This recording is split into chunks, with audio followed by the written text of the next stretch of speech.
ခေါင်းထဲမှာအမိုက်တွေထက်အဲ့ဒီအမိုက်တွေနဲ့ပူလောင်နေတယ်ဆိုလို့ရှိရင်ခေါင်းအေးမထားနိုင်တော့ခေါင်းအေးထားဆိုတာအပူတွေအတွေးမတွေးနဲ့အရှုပ်တွေမထက်နဲ့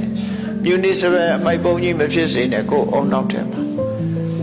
ကြည်လင်အေးမြပြီးတော့တမိုးရှိတဲ့အရာတွေသာခေါင်းနဲ့ထက်အလုံးမဆိုရင်အမိုက်ပုံကြီးဖြစ်သွားလိမ့်မယ်အဲ့ဒါတွေမထက်နဲ့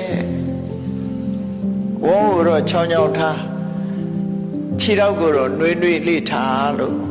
ပြောချတယ်ပေါ့နော်ခြေထောက်နှွေးနှွေးခေါင်းအေးဝန်းချောင်းချောင်းလူဘဝမှာတော့အဲ့ဒါជីវတုတ်တဲ့ခြင်းအကြောင်းတွေပဲကျမ်းမာပြီးတော့ជីវတုတ်တဲ့အကြောင်းအဲ့ဒါကြောင့်ဘဝမှာစာရင်တော်ဆိုတာ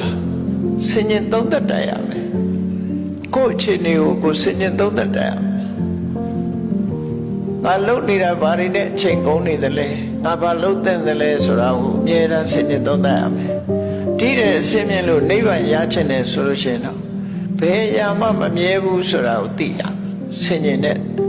မမြဲဘူးလို့သိခြင်းဟာဘာအကျိုးရှိလဲလို့မေးကြည့်တွေ့တာမှုတွေကိုလျှော့ချလို့ရတာဒုတိယတွေ့တာမှုဆွဲမဲ့မှုတွေအပေါ်မှာတွေ့တာမှုဆွဲမဲ့မှုကိုအကြောင်းပြုပြီးတော့တွေ့တာတဲ့အရာအတွက်လှုပ်ချင်လှုပ်မိသွားတယ်